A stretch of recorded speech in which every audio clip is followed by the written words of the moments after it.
Hello guys, നമ്മുടെ പുതിയൊരു വീഡിയോയിലേക്ക് എല്ലാവർക്കും സ്വാഗതം. ഗൈസ് നോക്കൂ, മനുഷ്യ മനസാക്ഷി ഞെട്ടിക്കുന്ന ഒരു വാർത്തയാണ് മലപ്പുറം ജില്ലയിലെ കോഡൂർ എന്ന് പറയുന്ന സ്ഥലത്ത് നിന്ന് റിപ്പോർട്ട് ചെയ്തുകൊണ്ടിരിക്കുന്നത്. ഗൈസ് നോക്കൂ, മലപ്പുറം ജില്ലയിലെ മാണൂർ സ്വദേശിയായ അബ്ദുൽ ലത്തീഫ് എന്ന് പറയുന്ന ഓട്ടോറിക്ഷക്കാരനെ ബസ് ജീവനക്കാർ മർദ്ദിച്ചു കൊലപ്പെടുത്തിയെന്നൊരു വാർത്തയാണ് ഇപ്പോൾ റിപ്പോർട്ട് ചെയ്തുകൊണ്ടിരിക്കുന്നത്. ഗൈസ് നോക്കൂ, രാവിലെ 9-നും 10-നും മധ്യേ അബ്ദുൽ ലത്തീഫ് എന്ന് പറയുന്ന മനുഷ്യൻ ഓട്ടോറിക്ഷയുമായി റോഡിലേക്ക് ഇറങ്ങുകയും തന്റെ ഓട്ടോയ്ക്ക് കൈ കാണിച്ച യാത്രികരെ ഓട്ടോടകത്ത് കയറ്റുകയും ചെയ്തു. എന്നാൽ ഇത് മനസ്സിലാക്കാതെ പുറകിൽ വന്ന PTB ബസ്സും അതിന്റെ ജീവനക്കാരനും ഈ ഓട്ടോറിക്ഷ ഓവർടേക്ക് ചെയ്ത് നിർത്തുകയും ശേഷം ഓട്ടോ ഡ്രൈവറായ അബ്ദുൽ ലത്തീഫിനെ ക്രൂരമായ മർദ്ദനത്തിന് വിധേയമാക്കുകയും ചെയ്യുന്നു.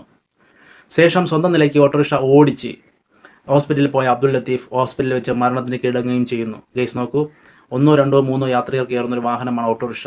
ആ ഓട്ടോറിക്ഷയുടെ ഓട്ടത്തിന് വേണ്ടി ഒരു മനുഷ്യനെ അടിക്കുക അല്ലെങ്കിൽ അദ്ദേഹത്തെ ദേഹാസ്വാസ്യം ചെയ്യുക, അദ്ദേഹത്തെ ക്രൂരമായ മർദ്ദനത്തിന് വിധേയമാക്കുക എന്ന് പറയുന്നത് തീർത്തും ഒഴിവാക്കേണ്ടത് മനുഷ്യത്വഹീനവുമായ ഒരു കാര്യമാണ്. കേസ് നോക്കൂ, ഇന്നലെയും മലപ്പുറം ജില്ലയിലെ താനൂർ എന്ന് പറയുന്ന സ്ഥലത്ത് മുഹമ്മദ് യാസിൻ എന്ന് പറയുന്ന ഒരു ഓട്ടോറിക്ഷക്കാരൻ അദ്ദേഹത്തിൻ്റെ ഭാര്യയെ കയറ്റുന്നത് തെറ്റിദ്ധരിച്ച് ഇതേ രീതിയിലുള്ള സ്വകാര്യ ജീവനക്കാർ, ബസ് ജീവനക്കാർ അദ്ദേഹത്തെ മർദ്ദിക്കുന്ന ഒരു ദൃശ്യമടക്കം പുറത്തു വന്ന് നമ്മൾ റിപ്പോർട്ട് ചെയ്തതുമാണ്. ഇന്ന് അതേ രീതിയിലൊരു റിപ്പോർട്ട് വന്നുകയും ഇന്ന് ആ മർദ്ദനത്തിന് വിധേയരായ അബ്ദുൽ ലത്തീഫ് എന്ന് പറയുന്ന മനുഷ്യൻ മരിക്കുകയും ചെയ്യുന്ന ഒരു സാഹചര്യത്തിലേക്ക് എത്തിയിരിക്കുന്നു. കേസ് നോക്കൂ, സ്വകാര്യ ജീവനക്കാരുടെ, ബസ് ജീവനക്കാരുടെ അതേ അവകാശം തന്നെയാണ് ഓട്ടോറിക്ഷ തൊഴിലാളികൾക്കുമുള്ളത്. അവർക്കും തൻ്റെ കുടുംബവും ജീവിക്കാനുള്ള അവകാശം ഇവിടെയുണ്ട്.